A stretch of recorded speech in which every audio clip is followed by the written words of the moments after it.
अस्सलामुअलैकुम नाजरीन, क्रिकेट की ताज़ा तरीन अपडेट हासिल करने के लिए मेरे चैनल को सब्सक्राइब कर लें। आज हरारे क्रिकेट स्टेडियम में भारत और जिम्बाब्वे की टीमों के दरमियान T20 पहला मैच हुआ 5 T20 की सीरीज का, जिसमें जिम्बाब्वे ने इंडिया को 13 रन से शिकस्त दे दी है। नाजरीन, ये बहुत बड़ी खबर है।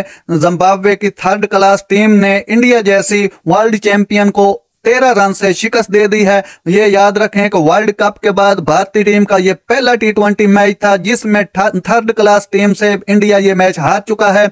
इसकी तफसील में जाएं तो जिम्बाब्वे की टीम बैटिंग में लड़खड़ा रही थी, गिरते संभलते 115 रन 9 विकेटों के नुकसान पर 20 ओवर में जिम्बाब्वे बना सकी। उसके बाद जब इंडियन टीम की बैटिंग शुरू हुई तो इंडिया की बैटिंग भी लड़खड़ा गई और इंडिया खातिर खा कारकर्दगी कोई भी प्लेयर ना दिखा सका।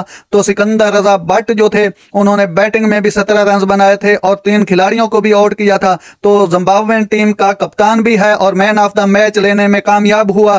तो नाजरीन, ऐसी बर वक्त खबरें सुनने के लिए मेरे चैनल को सब्सक्राइब कर लें। अल्लाह हाफिज।